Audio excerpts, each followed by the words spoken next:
Hey guys, welcome to this live stream. It's my first live stream directly on YouTube. I did do a few live streams using third-party solutions that went on live on YouTube and on um, LinkedIn and Facebook, etc. But now this is the first time I'm actually doing a live directly in YouTube. Sorry, right? And the topic for today is just going to be ChatGPT,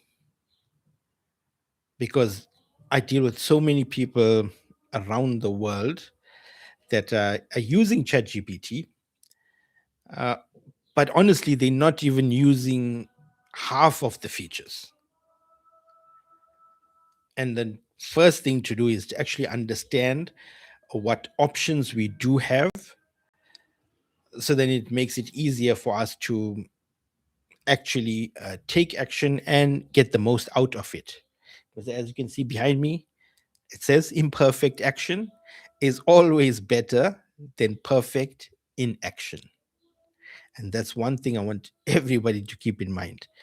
Uh, Taking action, stop waiting for everything to be perfect. Right? Um, so just can you let me know in the chat how many of you guys are actually using ChatGPT? Hi, Carlos. Nice to have you here. Thanks for your comments. Can you just let me know in the chat how many of you are actually using ChatGPT? I know most of you are using it, but I just want to know, because honestly, there are lots of people that are not using it. Using Pro. Oh, Riaz, nice to have you here. Sherry, Meroon.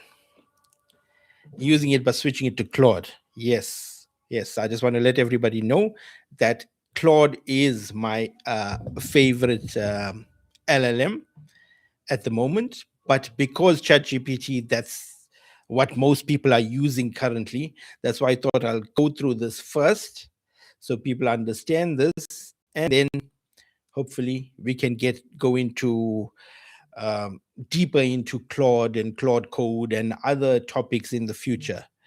When you say you're using it daily, imperfect. Yeah. Okay, that's great. But as long as you're using it. So I'm assuming most of us or most of you here are using the Pro version, if I'm not mistaken, right? Just let me know if you're using the free version or the Pro version, because this will work for everybody, no matter using the free or the Pro. Doesn't matter. Hi, Nicole. Nice to have you here.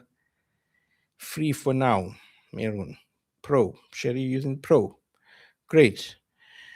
Honestly, if we want to get the most out of ChatGPT, we need to be using the Pro version.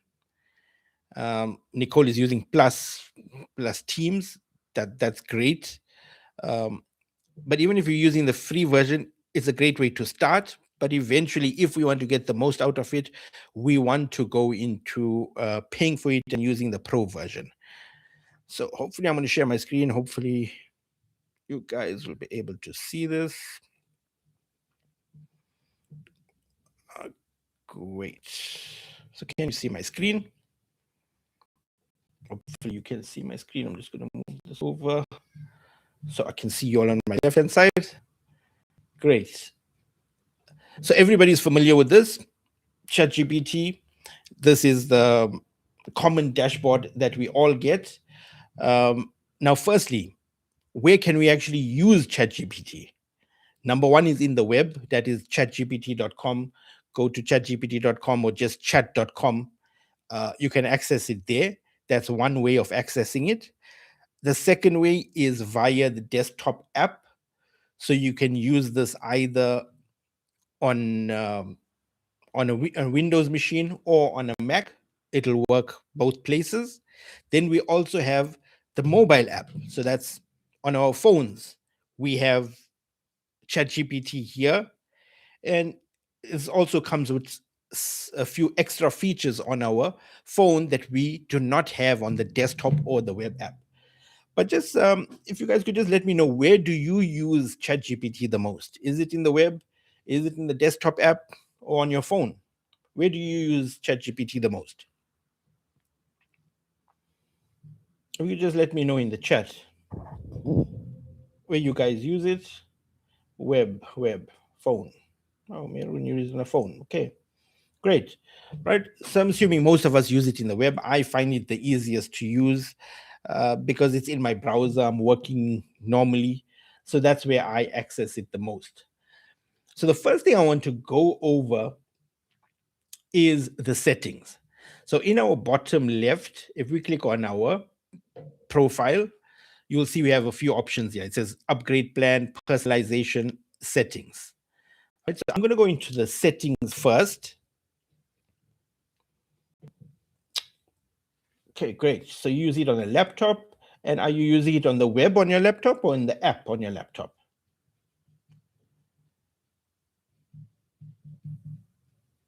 So in our settings, you will notice the first option is general. Then under general, we have basic appearance, right? You using the app on your laptop. Oh, that's great. So the first thing is appearance. So we can change this to whether it's a light theme or a dark theme or our system theme. That's from our machine. Accent color. Honestly, I hardly touch any of this, but I'm just going over all of them. Right, then we have the language, spoken language, and this is voice. For anybody using advanced voice, that feature, this is what it means. It's going to use that voice, right? Separate voice mode, keep ChatGPT voice in a separate full screen without real time. That's optional. You can turn this on or off. And then show additional models. You can toggle this on or off if you want. Then the next option is notifications. All right. Before I go carry on, has anybody taken the time and gone through all of these settings and to understand them as well? That's your general notifications. Just let me know in the chat if you used this before or even been through this previously. Nicole, yes, great. And Nicole, do you find yourself coming back to these settings often, or did you just set it up once and then you never came back to it?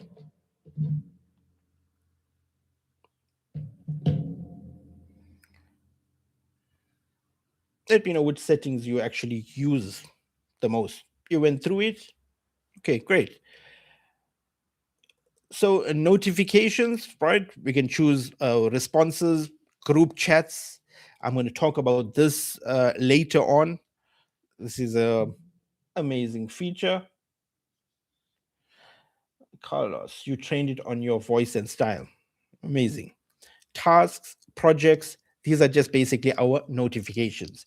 Then we get into personalization, right? Now, here, I'm assuming, Carlos, this is where you trained it on your voice, right?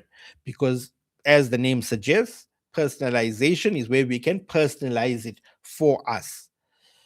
So the first option is base style and tone. We can select whether we want it professional, friendly, candid, quirky, efficient, nerdy, cynical, right?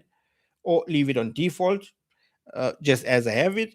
Then characteristics, we can choose additional customizations on top of that. But the main thing that I use here is custom instructions. Now, is anybody else using this part of it, the custom instructions?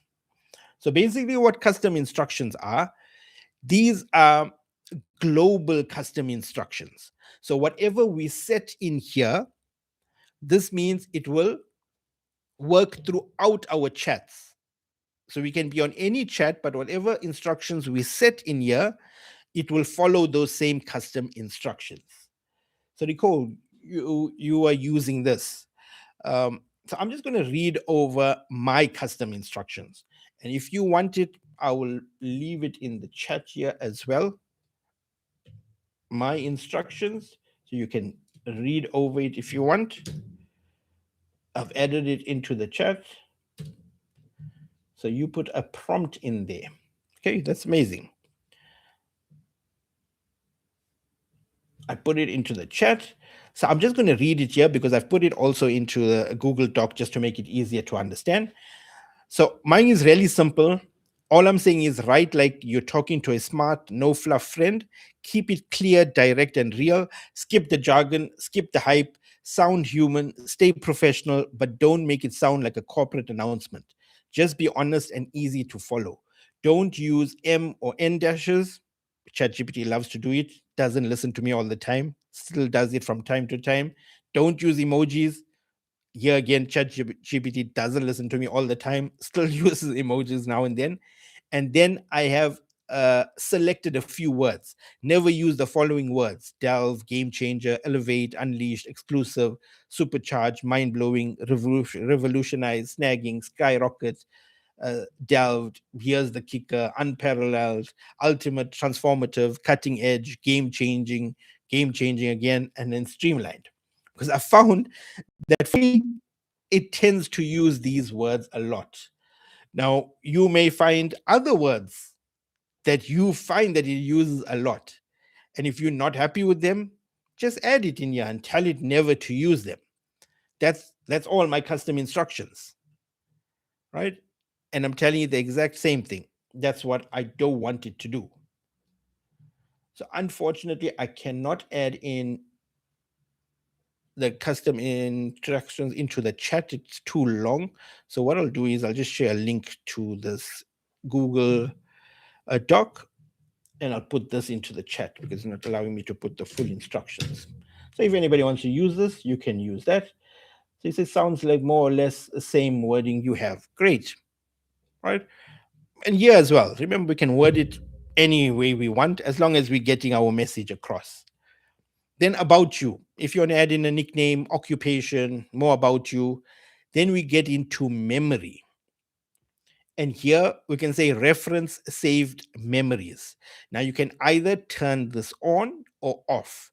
I like to have mine turned on because I want it to remember my memories so that it makes all of my future chats follow the same path, so it understands more about me. Right? Some people are afraid of it. They don't want the LLMs to learn more about them. Me, on the other hand, I wanted to know a lot about me because then I wanted to respond like me or respond to things that I do. It must know what are my goals, what I'm striving for, what platforms I use, what are my websites, etc., etc. Now, what I found with memory in ChatGPT, it's not as good as memory in Claude.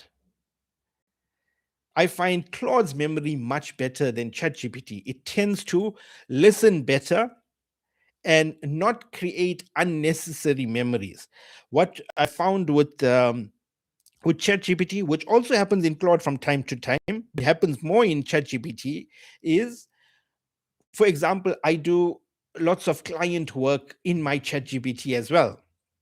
And lots of times, like for example, if my client is a coach or a speaker or anything, right? Uh, it tends to think that that is me, and then it adds that to its memory, right? So, for example, Sherry, if I'm adding it here that that you are a two-time Olympian, it sometimes tends to think that it's me now. I became the Olympian. Yes, Claude is free. Claude is free. You can sign in, and then you have a $20 plan, and then you have higher plans as well. But for this, we just want to go over ChatGPT. Hopefully, maybe next week or in future sessions, we'll go over Claude as well. I'll show you how I use that. Thanks for that, Sherry. I wish, I wish I had that Olympic mindset. That's reserved just for you, right? Then we have reference browser memories. Now, this is in respect to ChatGPT Atlas, which is ChatGPT's browser. So if we wanted to remember the memories from ChatGPT Atlas, then we will turn this on. I hardly use ChatGPT Atlas anymore. I was using it previously, but not anymore. Hardly. I don't even remember the last time I actually logged into ChatGPT Atlas. It's just not that good for me. If I need a agentic browser, I use Claude's browser extension, or sometimes I use Perplexity's Comet. But ChatGPT Atlas, for now, I don't see much value in it for me. In future, it may have something, right? Then reference chat history. Let ChatGPT reference all previous conversations when responding. So here again, you can toggle this on or off. I have mine on because I wanted to reference certain things. Record mode, that's only on the desktop app where you can record stuff. And then if you go into advanced, this is web search, code, canvas. You can toggle all of this on. Um, I am going to go into more detail into canvas. Can you just let me know in the chat, anybody using the canvas feature? Right? Canvas is an amazing feature, one of my favorite features in ChatGPT. But I just want to know if anybody is actually using this feature. Because lots of people, Sherry, you say no. Lots of people tell me they're not using it. So you're not alone. And it's really powerful. And I'm going to show you how powerful it is. Then ChatGPT voice, enable voice mode in ChatGPT. Anybody using voice mode? Right? This is different from your dictation. Voice mode is different. I'll show you where you can find that also. It's different to your normal dictation, but it's amazing. When I get to that feature, I'm actually going to show you a real life use case of how I used it to create something. Right? Then connector search, that if you want to search to connectors, all these are turned on by default. Nicole, for brainstorming, yes, amazing. I love it for that. Right? I love it for that. And also now, why I love advanced voice even more, Nicole, is now I can use it with my custom GPTs as well. Initially, I could only use it in normal chat. I couldn't use it in my custom GPTs and my projects, but now I can use it there as well. I hardly use projects, but I think it's available there as well. I use custom GPTs a lot, and it works in there. So you want to know what does Canvas do? So I'm going to go into it. I just want to go through this here, and then we'll get into Canvas shortly. Then apps. Now here, is anybody using this feature? Anybody using this, connecting it to external apps? Because this is amazing, right? But here again, I'm going to come back to this because I don't want to go directly into this. I'm going to start off at the basics first. Then we'll go into apps, which is a bit more advanced, right? Right. Carlos, you wish Canva actually worked. Myself as well, right? It is there. But what I think is just, it's just using templates, and then based on what we're saying is adding some stuff. But we'll get into that shortly. Then schedules. This is another amazing feature. We can actually schedule tasks with ChatGPT. So tell it to go do something at a certain time, and it'll go and do it. I used it a lot when it came out, not so much anymore, but I think that is because I'm not using ChatGPT as much. Then here, data controls. This is one key thing. And I want everyone to tell me, do you have this first option turned on, which says improve the model for everyone? Can you tell me if anybody has this turned on, improve the model for everyone? Great, you have it off. Nicole, if anybody has it on, I would suggest to put it off, right? Because what this is allowing ChatGPT to use your data. They say they're not going to use it for anything, but they say they're just going to use it for improving their models. And we don't want that because sometimes it might be personal data and we don't want that to be shared as well. Then we got remote browser data. So currently I have that turned on, but what that allows ChatGPT, that's more for ChatGPT Atlas. So if it is logging into a site, it can use my logged in credentials. So if example, if I'm logged into Gmail, it can use my login and go and work in Gmail, right? So this is what that helps with. Shared links, archive chats, archive all my chats, delete all chats, export, self-explanatory. Security. Multi-factor authentication, I would highly advise everybody to turn this on. Two-factor authentication, do it on all of your apps. It'll really safeguard you in the long run. And there's unlimited times I found that having two-factor authentication has saved me. All right, then we're going to get into this feature, secure sign-in with ChatGPT. Has anybody used this? So this is Apple Intelligence. So can you see mine is currently connected? Now, obviously, this will only work with an iPhone, and I think it only works from an iPhone 15 Pro and upwards. So you have Apple Intelligence, which basically Apple is using ChatGPT to power Siri. It sounds good. I have it connected, as you can see, but honestly, I hardly ever use it because I just feel all the AI features on an iPhone are terrible. Even with this ChatGPT integration that they've added, it's still terrible, and I hardly use it. So even though it's connected, I connected it to see what it's all about, but I hardly ever use it. I don't know if anybody else has this connected. Let me know. How are you using it? Do you find any value in this, connecting ChatGPT to your iPhone and using it? It is much smarter than the old Siri, but still not usable for me. Maybe it's just me. But let me know if anybody else is using this. Let me know. Then parental controls.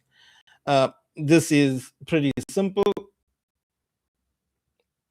Parents and teens accounts, giving parents tools to adjust certain features, set limits, and add safeguards that work for their family. Nicole, you say hopefully Apple will get better with AI. I don't know. I don't know if it's too late. Maybe. Let's see how it goes. Then your account. This is basic. Choosing your subscription, etc. I'm on the $20 plus account. Great. So we've gone through all of that. Now we're going to get into some of the main features, right? Firstly, the different models that we have. Is everybody familiar with the models? Right? So currently the latest model is ChatGPT 5.2. As you can see here with 5.2, I have auto, I have instant, and I have thinking. So auto, which is the one that I have it on most of the time, it decides how long to think. Instant, it'll become much quicker. I'll get answers right away. Thinking, it thinks longer for better answers. And then we can go on to our legacy models, GPT 5.1 instant, 5.1 thinking, 5 instant, 5 thinking, going right down to O4 mini. Honestly, I don't ever use them. I just use 5.2, which is the latest one. It's much smarter than 5.1 and 5 as well. Just off topic, Carlos and Riaz, you guys are creating conversation AI bots in Go High Level, if I'm not mistaken. Now, in a Go High Level, you can now select your model with the voice AI and also, I think, with the conversation AI. What I have noticed personally with the voice AI, when I have it on 5.2, it tends to do strange things. But when I use 4.0, it actually works better. But that's now in a different tool that's in Go High Level. With the bots, I find that 4.0 actually works better than all the other newer models. I don't know if you've had that experience, but it'll be interesting for you guys to let me know if you have experienced that as well. But that's in a different tool, right? In ChatGPT, I find 5.2 the best. Now, the one biggest problem I hear business owners from all around the world complain to me about is prompting. Now, sometimes people get afraid of that word as well. Right. Carlos, you had uneven experiences lately. You have uneven experiences with 5.2 or with any other models? if you did have it with 5.2, just try 4.0 and let me know how that goes. I'm talking about Go High Level specifically. So what I'm going to share with you today with regards to prompting, firstly, there's nothing to be afraid of when it comes to prompting. It's just simple instructions that you're giving the AI in order for it to do what you want it to do. Previously, it used to be much harder to prompt. But now, because all of these models, whether it's ChatGPT, whether it's Claude, whether it's Gemini, Grok, DeepSeek, etc., they've all become much smarter. So we our prompting is still very effective and still very important, but it doesn't need to be as detailed as it used to be. But it's still very critical and very important, because also a biggest complaint I get from business owners, oh, I get terrible results from ChatGPT, I get terrible results from Claude. Well, the truth is, you're getting terrible results because your input is terrible.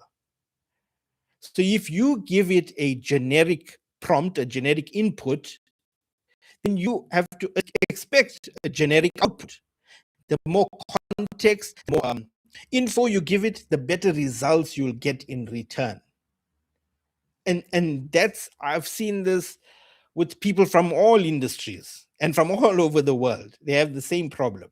So I'm going to share with you a simple 4-step prompt framework that if you follow this, it'll make all of your prompting so much better immediately. Right? And also another thing I want you to keep in mind, when it comes to AI, not just ChatGPT, any AI tools, there's 3 things that I want you to become good at. And if you get good at these 3 simple things, you can master AI. And the great news is anybody can do this. Because if I can do this, anybody can do this. Right? And you don't need a qualification for this. You don't need to be a marketer. You don't need to be a coder. Anybody can do this. So Trinity, you asked, will share the prompt after the session? Yes, I will share the prompt. And I've got some extra prompts for you guys as well. One prompt for you at the end that I'll share with you to help everyone. So you don't need to be a coder. You don't need to have a qualification. You don't need to be a marketer if you want to master AI. 3 simple things, and you can become a master at AI. And I say this all the time, and I'll continue saying this all the time because it is so true. So number 1 is communication. So what do I mean by communication? That is then how to communicate with the AI, because once you understand how to communicate with the AI, then you can get it to do anything that you want. And what do I mean by communication? It's just basically the instructions that you're giving to the AI to get it to do exactly what you want. So you want to be really specific. And that is when the prompt framework that I'm going to share with you shortly will come in. Use that simple prompt framework. It'll help you to communicate better with it. Because once you understand that, you can get it to do anything that you want. And then what happens is you are then in control of the AI instead of the AI controlling us, which is what happens most of the time. So number 1 is you need to be great at communicating. Call it prompting if you want, but just understand what to do, how to say it, how to ask for what you want. That's step 1. If you can become good at that, you can master AI. Number 2 is having good judgment. Now, what do I mean by good judgment? So say, for example, you ask the AI for anything, right? Say you are asking it to create an email for you to promote something, right? To promote your business, for example. Now, you have to then use your judgment and think now, is this really good or is it not? Because if it is terrible and you just taking whatever the AI gives you and you running with it, say, for example, if it was a social media post and you go and take whatever the AI gave you, you take it on social media, you go and post it. And then what's going to happen? You are going to be the one that's going to suffer, Because all you did was you took whatever the AI gave you and you ran with it, even though it was incorrect. So that's where you need to use your own good judgment and say, okay, I asked the AI to give me something, it gave me something, but now I need to see, is this really good? Is it not? Can I make changes to it? Maybe change this. I don't like this. It doesn't sound like me. Change it there. Whatever it is, go back and forth with it. Remember, the AI does not have feelings as yet. It may have in the future, but for now, it doesn't have feelings. So if you're not happy with something, tell it you're not happy with it. It's not going to get offended. Tell it. Sometimes I get upset. I start screaming at it. By screaming, I use all caps, right? I have to use all caps and tell it I'm very frustrated. Sometimes what I even do is I tell ChatGPT, I hate what you're giving me. I know Claude is much better than you. That's why I'm going to go to Claude. I try to make it feel bad for itself, right? And it tends to work now and then. But tell it whatever you are not happy with. Tell it, I don't like this. Iterate, go back and forth until you get something that you are happy with. That is the most important thing. And then only when you are happy with it, that is when you run with it. So, number one was communication. Number two is good judgment. And number three, which could be the most critical one, is staying away from shiny object syndrome. Now, what do I mean by that? Now, for example, now you are on this live here. I may talk about a few tools here. Then you go on TikTok, somebody else is telling you about this new AI tool. Then you're going on Instagram, somebody else is telling you about this AI tool. Then you're going on LinkedIn, somebody else is telling you about other AI tools, or you're speaking to people, and everybody is telling you about all these new shiny tools that are out there. And if you carry on or try to chase all of them, you will fail. And you'll never be able to chase all of them because it's impossible. There are tons of AI tools out there, and there are tons of AI tools still coming out. So it's impossible to keep up. And if we're going to try and chase all of these AI tools, we are never going to master anything.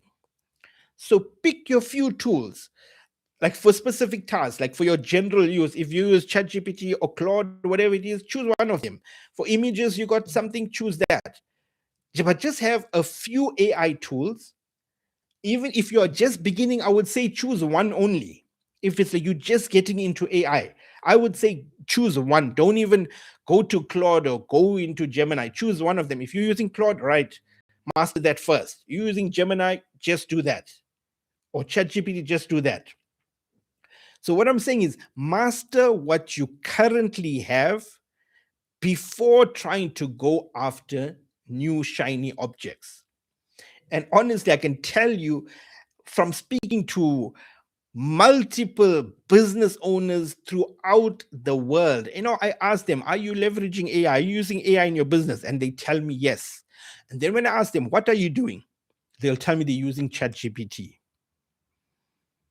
So they're paying for a subscription, maybe they're even paying for a team subscription, and they feel that's it, they're using AI.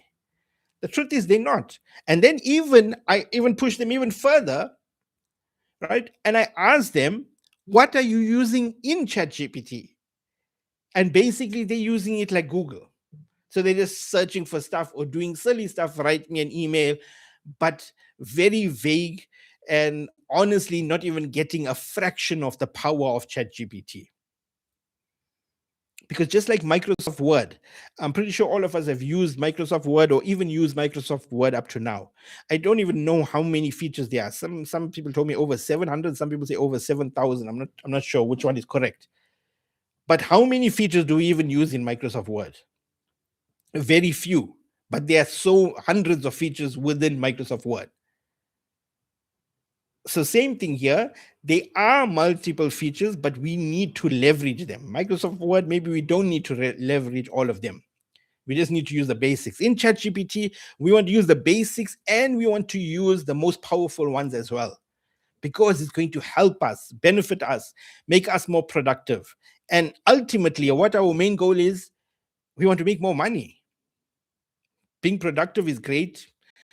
Look at all shiny things. Oh, I can do this, and create a website. You can do fancy things, create images, etc. is great. but are we really using it to move the needle and actually make money, or just using it as a party trick? So we need to ask ourselves that serious question. Are we using AI as a party trick, or are we using it really to make money? And that's a very important question you need to ask yourself. So you're asking, is there a limit in the pay plan of GPT?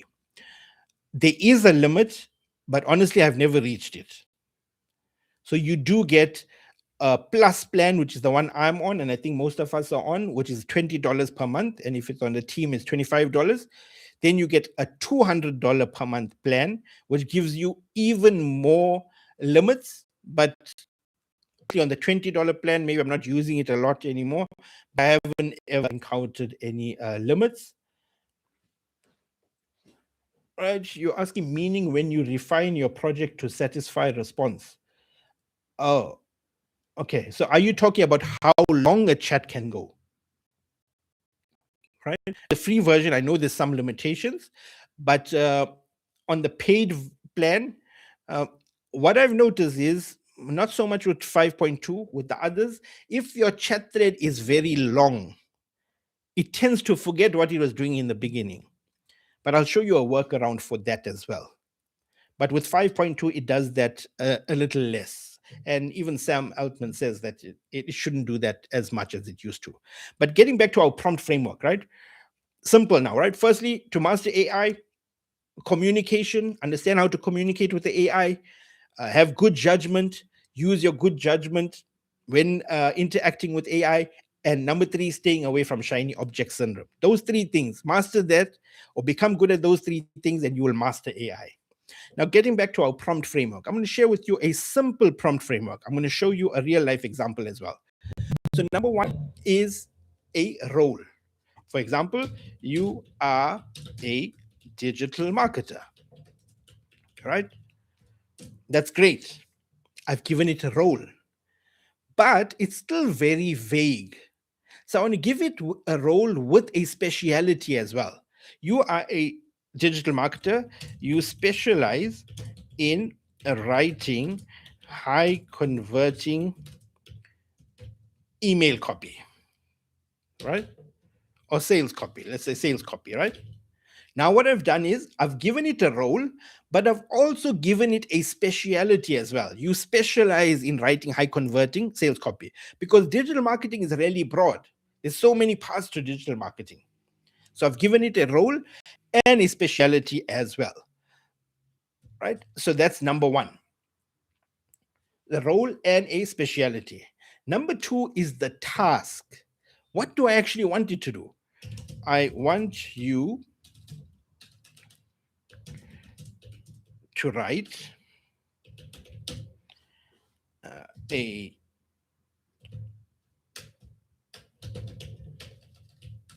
sales page, or I want you to write sales page copy for my dental practice, right?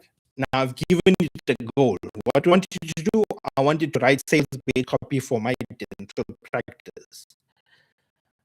I'm being very vague, but I'm practice. So I've given it a role, I've given it a task, then I want to give it a goal, right? The goal is to generate more leads for my practice, right? That's my goal. So for the role, you digital marketer, you specialize in writing high converting sales copy. I want you to write sales copy for dental practice. My goal is to generate more leads for my practice. Now, this is great. I gave it a task, gave it a goal. But there's lots of stuff missing in this. Are any clarifying questions in order for us to get the best possible outcome?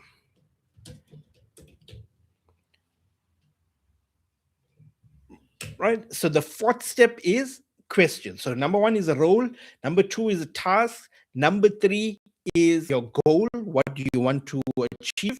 And number 4, which would be the most critical one, is ask it to ask you any clarifying questions in order for us to get the best possible outcome. Why am I doing this? See here, I was very vague. I didn't say what's the dental practice name, where I'm situated, what particular service I want.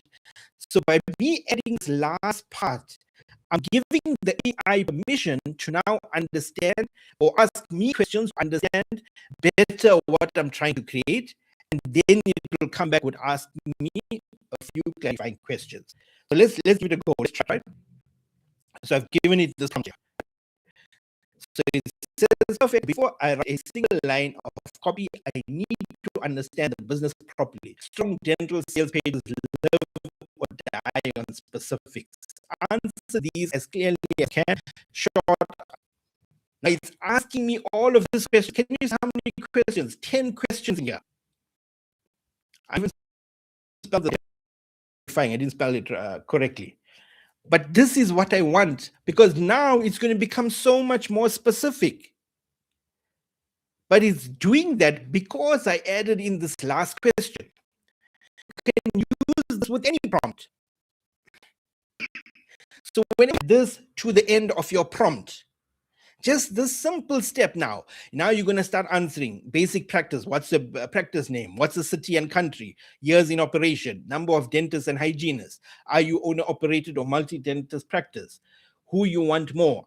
Ideal patient type, families, cosmetic patients, emergency patients, high-value treatments, core services you want to push, general dentistry, cosmetic dentistry, etc., etc., etc. Your unfair advantages, location and competition, proof and trust, conversion goal, tone and positioning, objections you hear all the time, anything off limits.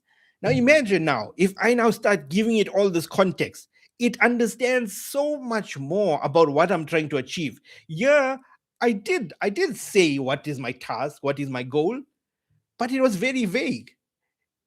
And if I just ran with this, if I didn't add in this last part, it would have given me a pretty generic output. And it wouldn't have been the AI's fault. It would have actually been my fault.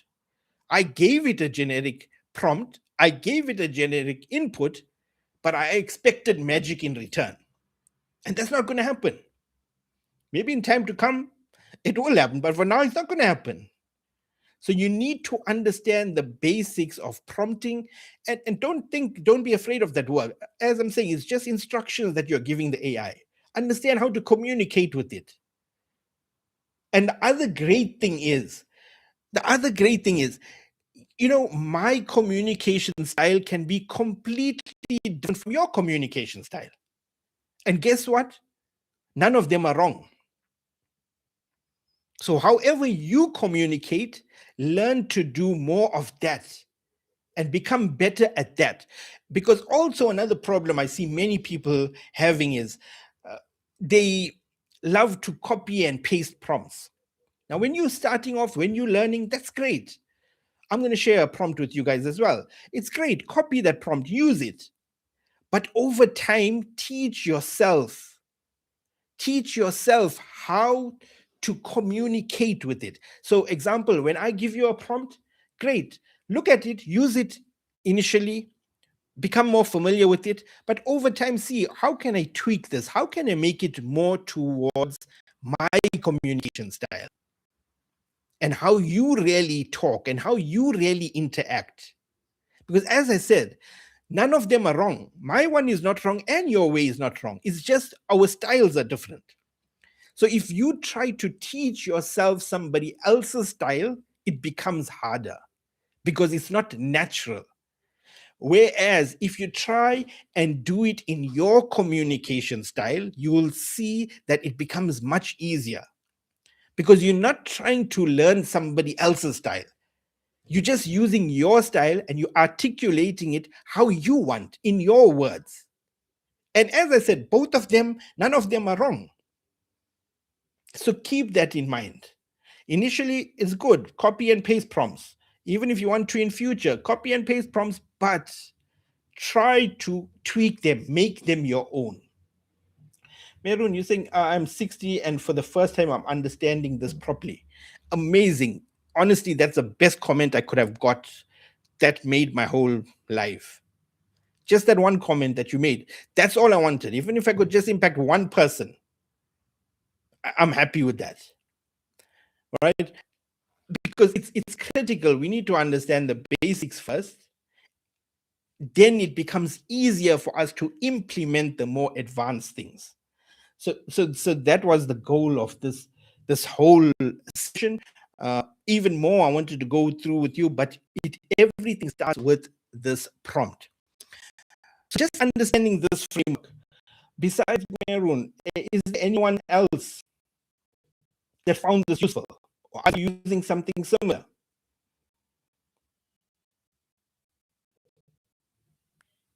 Right.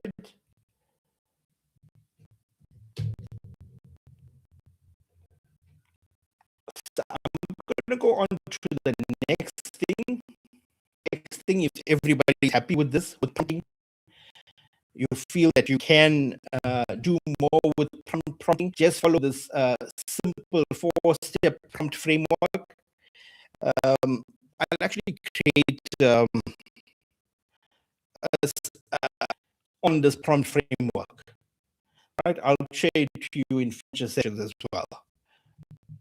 So it gives you a basic understanding, and this can take anyone from beginner to become a master in the best out of AI.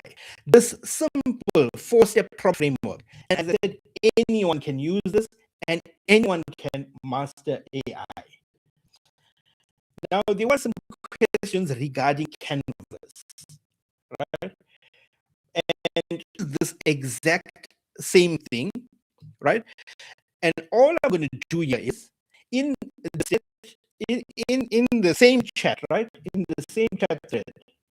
So forced suppliers, right? I don't know if I'm pronouncing that correctly, but you also wanted to know more about Canvas. Before I go into Canvas, one more time, I'm just going to ask you guys, right? Anybody else in here using Canvas feature? How many of you guys have used the Canvas feature or even heard about it? Because lots of people haven't even heard of it.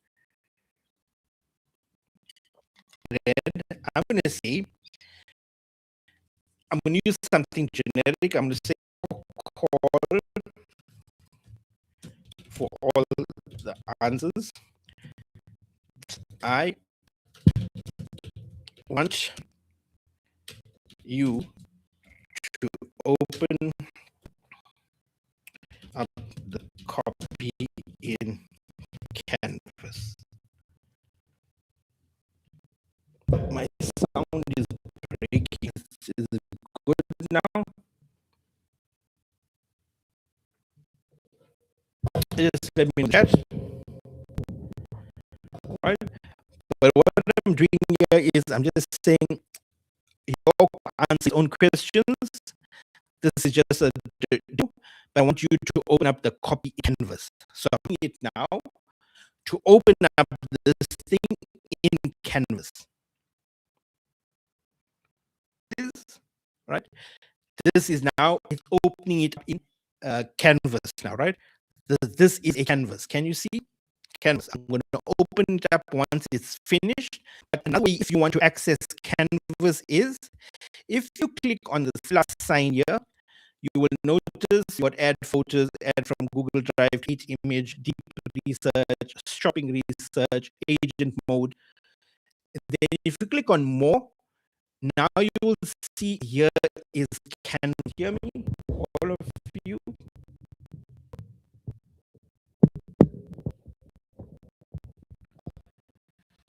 Okay. Is it okay now? I don't know if the connection. I'm in South Africa here. So our internet is sometimes choppy, but just let me know if we have. I'm just going to test my internet before we carry on. I also sometimes can't hear you, but poorly. Okay, hopefully it works now, right? But one thing now, if you want to use Canvas, but also another thing, I don't Canvas is available on the free version, right? So you can click on more here and then go on to Canvas here, right? So here is Canvas. Unfortunately, I have the bad internet connection. if that makes sense. Yeah. But if you click on this now opens up the canvas. Hopefully, it might work in recording, but I will send you if my YouTube. Right? But this it has opened up a copy that I asked for document. So can you see my chat has moved to the left? So here is my chat. Here is the initial 4-step prompt that I gave it. Then this was my my second prompt, your call for all the answers. This is just a demo, but I want you to open up the copy in Canvas, right? And now it opened it up in Canvas, and my chat moved to the left. Now in here, in what makes this special is, firstly, I can highlight just one word and delete it. And now I'm only editing that one word. And now I can put it back if I want. Be a dentist you can trust with your smile. Or I could highlight a particular word or section, and then I could ask ChatGPT. So I could ask it to edit it or to explain it. And it will only edit or explain that one part. Or I could highlight a whole paragraph if I want. Do the same thing. Ask ChatGPT, make it bold, make it italic, change the headings, etc. So just like how you use a Google Doc or a Microsoft Word, you can do the exact same thing here in Canvas. And you can do this throughout the entire canvas or the entire page, basically. This is basically a page that it has opened up. It's its own document, right? And then you will notice another thing in Canvas, in the bottom right, if I hover over this pencil icon, it has a few options.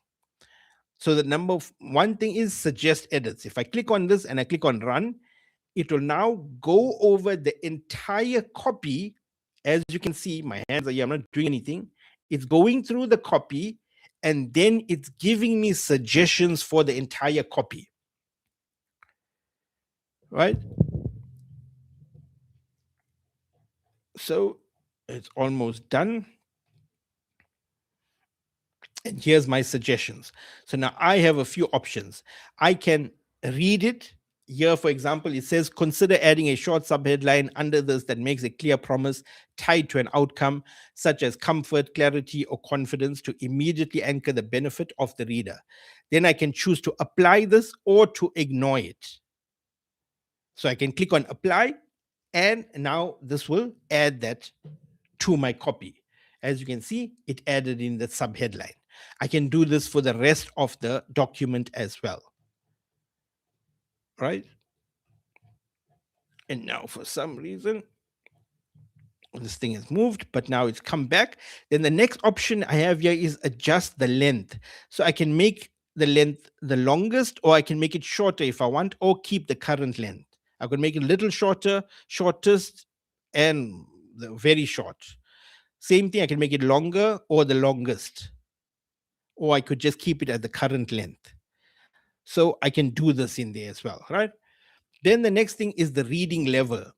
I can choose, do I want to make it a high school reading level, college, graduate school, kindergarten, middle school, high school? I have all these options in here, or I could leave it wherever it was, keep the current level. Then I can add a final polish. I can click on this, and now it will add a final polish to my entire canvas. As you can see, it's making edits to that document. Right? So now it's doing this, and once it's done, the last option that it had right at the top was add emojis. Now, you know, from the beginning, I said I don't like emojis. I even asked it to not use emojis. So that's a feature that I will not use in Canvas. I don't know if my internet is still choppy. If anybody is still here, let me know if it's any better now. But that is an overview of Canvas. So it's giving you a canvas, just like in Google Docs or just like in Microsoft Word, for you to edit any type of content. But it's not only restricted for written content, it's also for code. It's great at coding. So you could open a code in Canvas. Now, I'm not a coder, so I wouldn't know how to code and use it for that particular purpose. Oh, Nicole, I'm glad it's better. Hopefully it'll stay like that, right? So you can use it for coding as well. I'm not a coder, but if I was a coder, I could add in my code here and it'll allow me to edit the code and edit only certain parts. And what I like about this is lots of times when we find something that's not right and we ask ChatGPT to edit a certain part, what it will do is it'll edit that part that we asked for, but it will also edit other parts that we did not ask it to edit. I don't know if anybody's experienced that, let me know. Right? But now using the Canvas feature, that will not happen, because once you ask it to make an edit, it will only edit that particular part, that particular space. But remember, it's not only limited to this, because now I could take this one step further. I can say, put this into, or make this a proper landing page. And now what it can do is it can actually go ahead and design for us. Now it looks just like a document, right? It's not even doing that. So I'm going to say, I want you to design the page and make it visually appealing and high converting.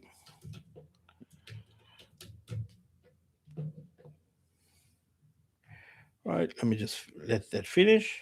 And now it's actually going to hopefully now create the landing page, because that's what it can do. It can actually go and design a site for us that is in Canvas.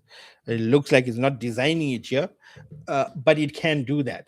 Another thing it's great at is Canvas can open up graphs. So like if you're using something with lots of data and you want to analyze the data in terms of line graphs or charts or pie charts, etc., it can actually do that. So I'm going to tell it, I'm going to try one more time. I want you to design the page. Right?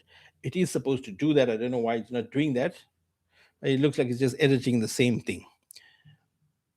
But anyways, once it's done, also a few options that I have in my top right is I can choose my previous versions.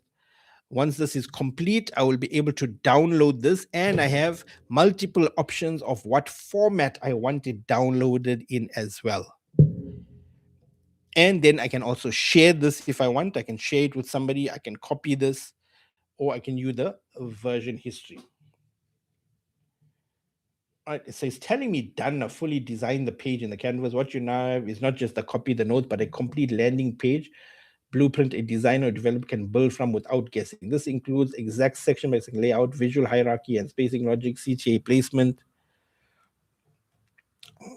So it still hasn't designed it for me. But anyway, that's fine, right? I can download it. When I want to download it, I can download this as a PDF, as a Microsoft Word doc, or a Markdown document. I just want to scroll down and see if it created an additional canvas. So I'm going to say, can you design a landing page? And let's see if it does this.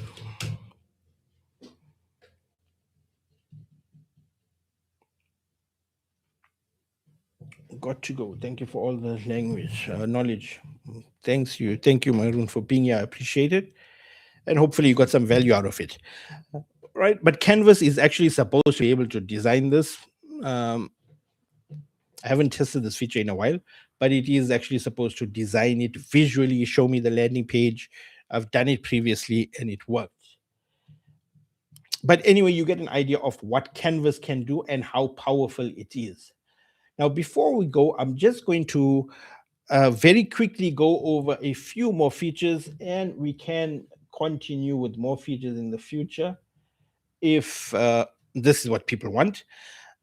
Nicole, I know you're using ChatGPT a lot. Are you using this feature where anywhere on a chat thread, if you click on more actions, the three dots, oh, it's not even working here. Now, normally you have an option here that says branch. Have you noticed that? Where you can branch the conversation here. It seems to be working here. So it looks like the branch feature does not work in Canvas. Okay, great. So we figured that out. So can you see here? So Nicole, when this becomes really powerful is, so currently here, as you can see if I have working in Canvas, I don't have that feature. But say, for example, for suppliers, you were asking previously if you know how long the chat thread can go on, and then I'll show you a trick how to do this. So say, for example, you're in a long chat thread for suppliers and Nicole, and now you see that ChatGPT is becoming dumber and dumber, which it tends to do after a long chat thread. And you know that at this point, it was still correct. So all you need to do now is click on these three dots and then click on branch in new chat.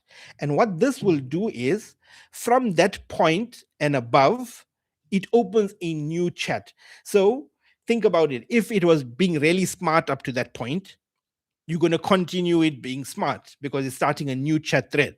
It's just branched from there.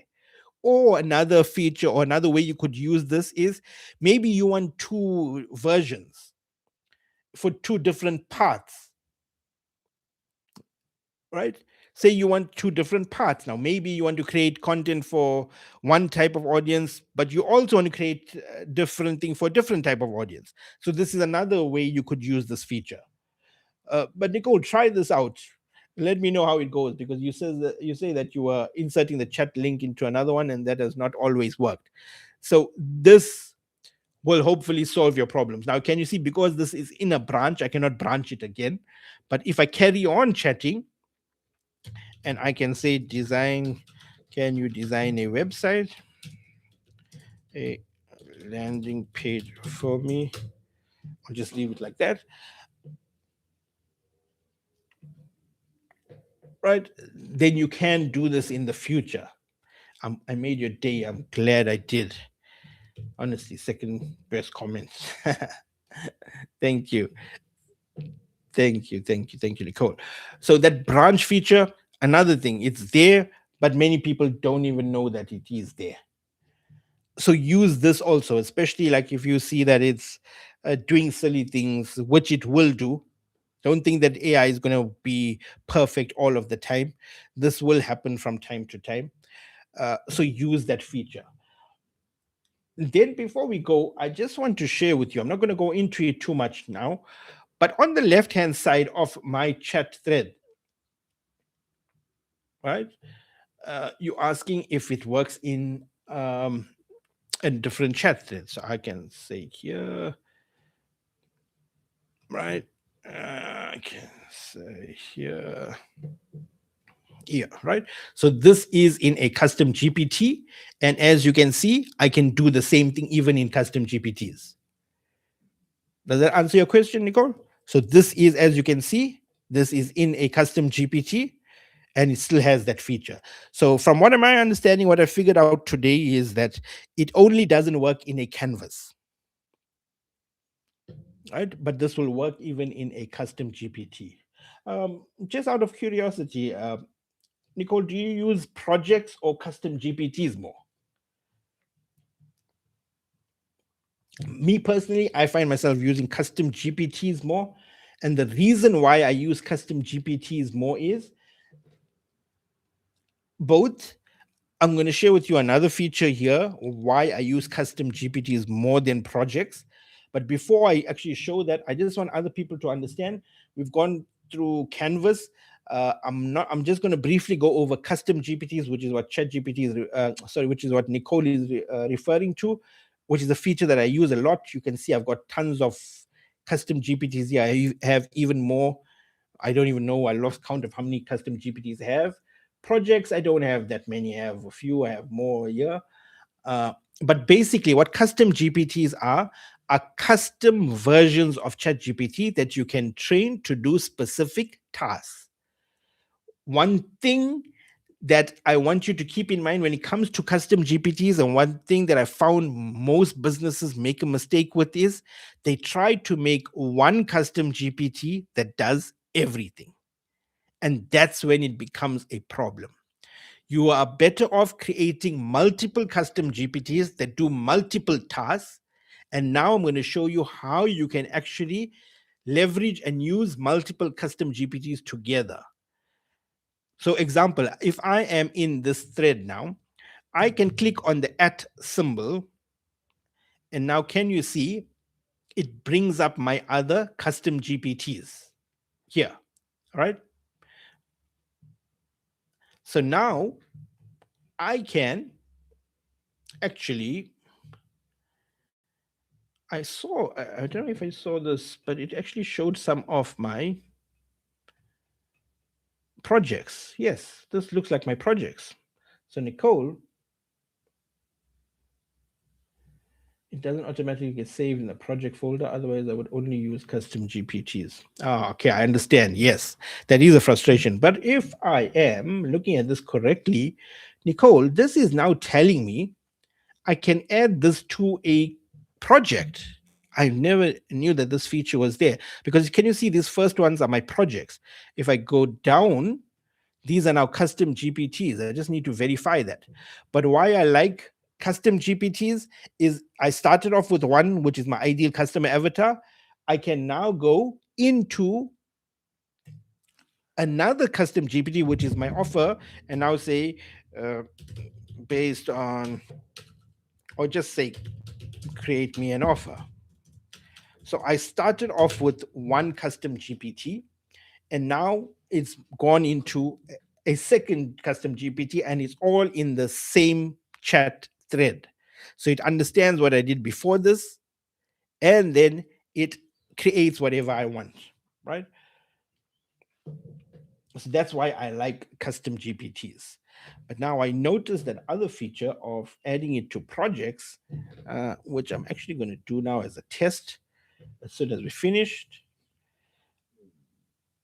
Because projects, Nicole, if you're using so far, if you had a project and wanted to use custom GPT in the chat there, you couldn't access it. Yes, that's what I'm aware of as well. They were like completely separate. But I just want to try one more thing now that this is finished. I'm going to type in the @ symbol. Do you use this feature, Nicole? That is the @ symbol feature. Have you used that previously? So what I'm going to do here, because I've got this test project, amazing. I'm going to try this. What happens if I do this? I'm going to continue. Yes, I love that feature as well. Test NSB project. It looks, Riaz, like this can happen now because I got this project here. Let's see what happens. I'll say, give me a landing page copy. Let's see what happens.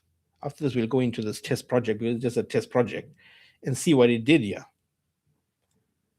Right? It says, perfect. I'll give you clean high converting landing page you can use immediately. But now it's supposed to be working. So now I'm using a custom GPT, but now I'm in a project. So it'll be interesting to see what actually happens here. Because Nicole and Riaz, if this actually works, I might be using ChatGPT more.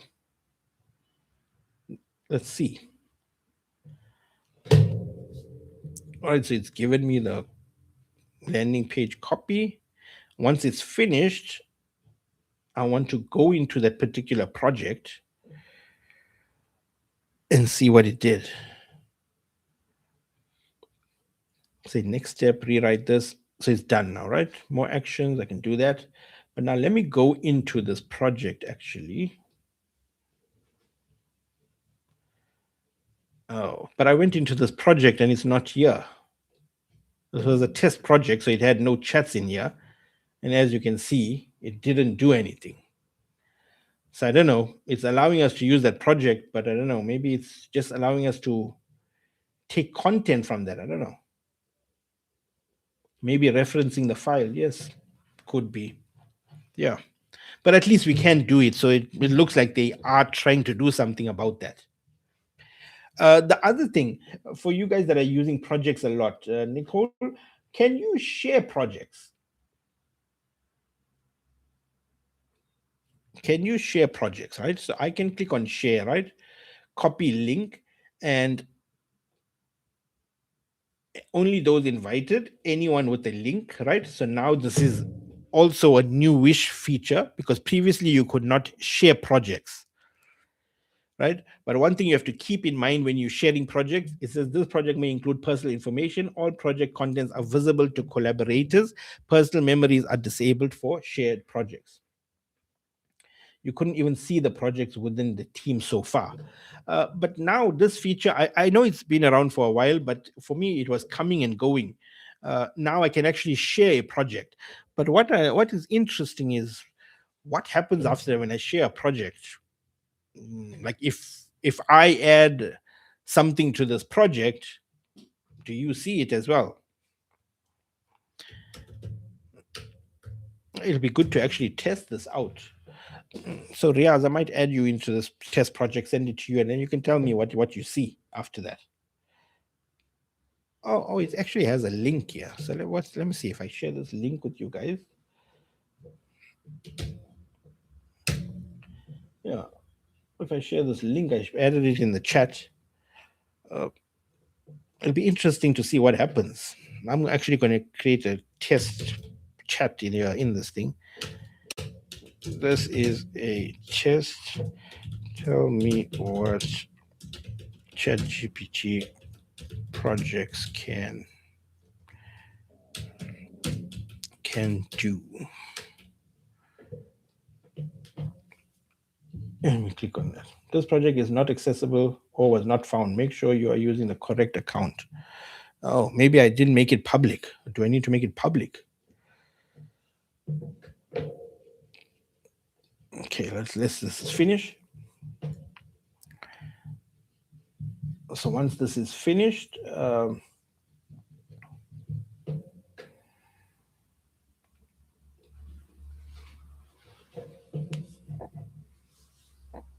okay, tell me ChatGPT projects, what's that's about. If I go back to this project now and I click on share, only those invited. So I'm going to click on anyone with a link. So Nicole, hopefully this should sort that problem out because I've changed the permissions now to anyone with a link. So hopefully that should sort it out. So it'd be interesting for you guys to tell me, like, what do I see here, right? Or what do you see here? Do you see this chat? There's no files in this project. As I said, this is just a test one. I wanted to test it. So before I go, Nicole, from our group chat, I don't know if you were there on Wednesday, but there is a feature in ChatGPT. Riaz, you can tell me if you see it in Malaysia, but for us in Africa, we do not have it, which is a group chat in ChatGPT. Now, I know people in North America have it. I know people in Middle East have it. I know people in Middle East have it. I know people in Europe have it. But just as us in Africa, we do not have it. I'll share it again. One more time, Nicole. Here is the link. So Riaz, can you tell me, do you have the group chat feature in ChatGPT? That basically what it allows us, or I'm understanding, to my understanding, what it means is a few of us can collaborate and chat in ChatGPT on particular documents, or maybe just have a general chat. I don't know what it means or how it works because I don't have that feature. I'm in Africa, but I know other people in other parts of the world have it. haven't seen it yet, so I'm assuming you also don't have it, because I know it's just been rolled out or rolled out pretty recently in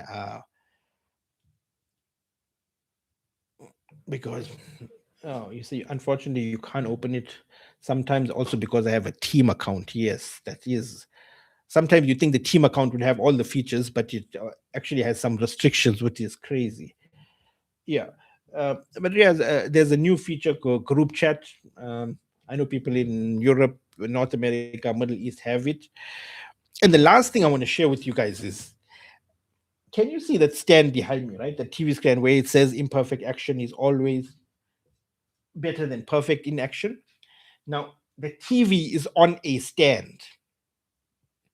Now, I actually used ChatGPT to assemble the TV stand.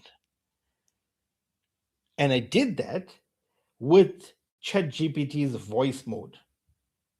So has anybody used that feature, the voice mode feature for this particular use case? Nicole, I know you use that feature. Have you used it for something like this?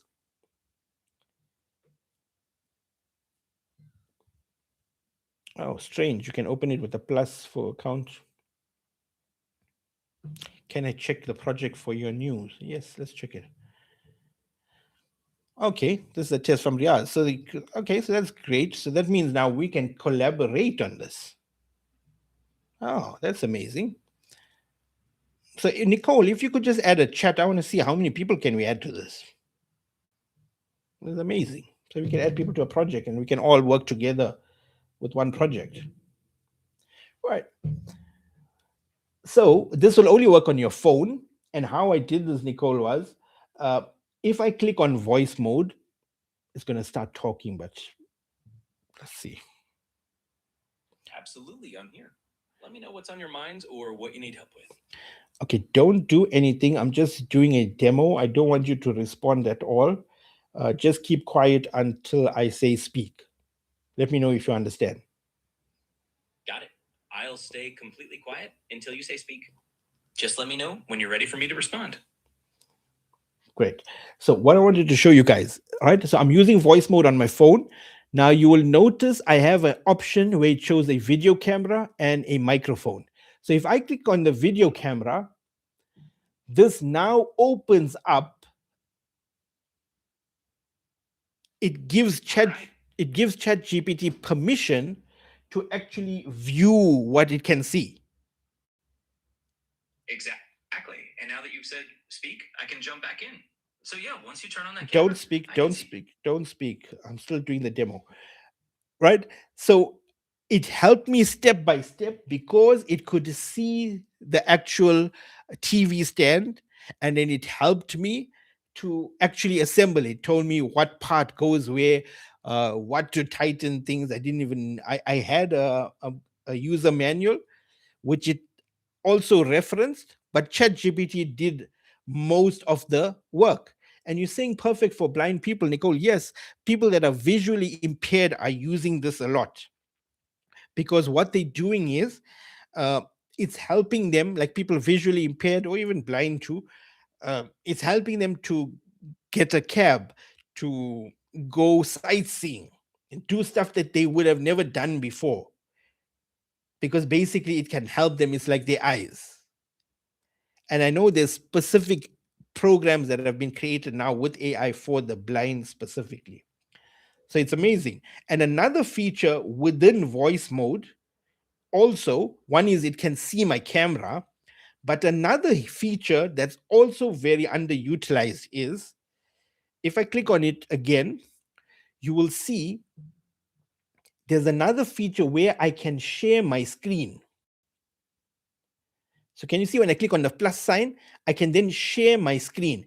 And if I click on share screen, I can go to, for example, my landing page.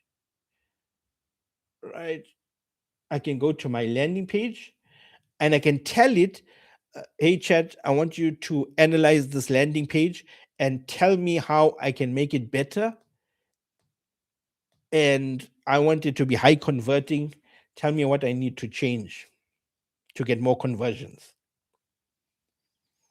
So now, absolutely, that's a great use case. Once you share your screen, and I can see your landing page, I can definitely give you some suggestions on how to tweak it for better conversions. So yeah, just let me know when you're doing that and I'll help you out.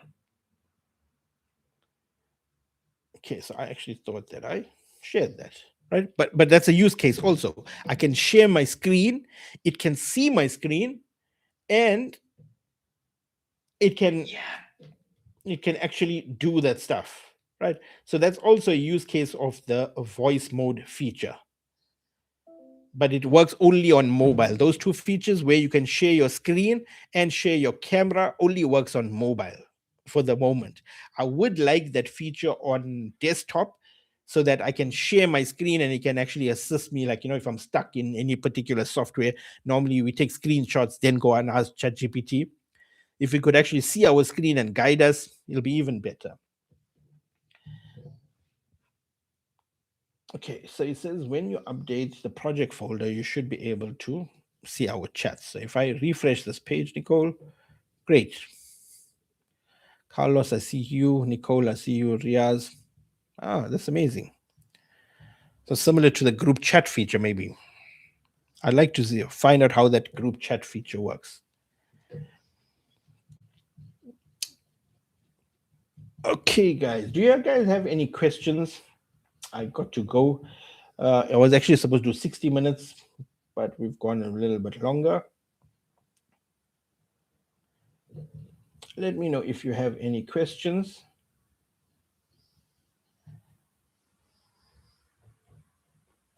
Yeah, and there's some other features that I wanted to mention about ChatGPT, like for example, the ChatGPT Atlas feature, the group chat I mentioned, the schedules, like where you can schedule tasks, even using ChatGPT's agent feature. Are you using the ChatGPT agent feature, Nicole, by any chance? Riaz or Carlos? Anybody use the agent feature? And and another thing is, uh, I'm seeing here I can actually use agent mode. I can use agent mode within the. I can use Canvas. I can use Study and Learn, image deep research. Yeah, but what I found, Carlos, agent mode is okay, but Manus does the same thing much better. Agent mode in Manus is much better than ChatGPT's agent mode. Might become better over time, but for now, Manus does a better job at this feature, so I will hardly use it. But what's great is now this within projects also. Here's agent mode within a project. Let me see if we can use it within a custom GPT. I think you can use that also. No, cannot use it. I only have these two options. Okay. You want to use it more to save Manus credits. It's actually interesting you said that. I actually did that, tested it out, and I wanted my hair out how ChatGPT was compared to what Manus was doing. And then I said it's worth it. I'd rather spend the credits in Manus to get it done because ChatGPT was so frustrating. One last thing I want to share with you guys. Carlos, do you remember we were chatting on Wednesday about Claude Code? Riaz, do you remember Claude Code? We were chatting about Claude Code. And then I gave it a task to create that landing page for Lando Norris, and I want to show you what it actually did before I go. Where do I get the URL from now? Let me get this URL quickly. Where do I get this URL from? Local. This one. Can you see, Riaz? This was all done in Claude Code. If I scroll down, this entire website, I'm still going to do it. But Claude Code did a great job of creating this. All done in Claude Code. right? And I obviously, here's my Claude Code conversation. I did have to give it the image. I did have to tell it now, this is what I do, etc. But it had that knowledge, and I said, make it for me. I'm still going to iterate with it a bit more, but Claude Code managed to do this, which is amazing. And as you can see, it's got these features that it added here as well, with all this text. And I'm going to iterate with this more. I'm going to give it images to add in here. Like you see, it added placeholders here. And it's got like Booker call started. This part about speaking. On Riaz, I'm not going to act like I know what it is, HTML, CSS, or JS. I don't know. Claude coded. What did it use? I don't know. I don't know what it used. I think it used all of them. What it did it. Now what I'm going to do after I get it working, I'm going to figure out how to actually add hosting to it. Because now I got it as a lookup environment. But one thing I want to see, or tell you what I used a lot in here. Can you see here? I used the Claude Chrome extension.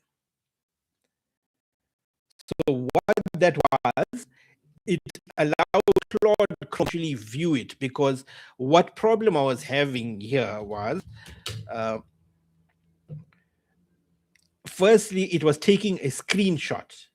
So when it took a screenshot of the effects, obviously exactly like this, right? Pretty hard, but it did a decent job. So by using the Claude Chrome extension, it allowed Claude Code to actually go and view that page and hover over things to see how that hover effect works and make it for me. Right, then I've obviously had to feed it this here and feed it this image, and it worked. Okay, guys, any questions? Thank you guys for being a part of this live.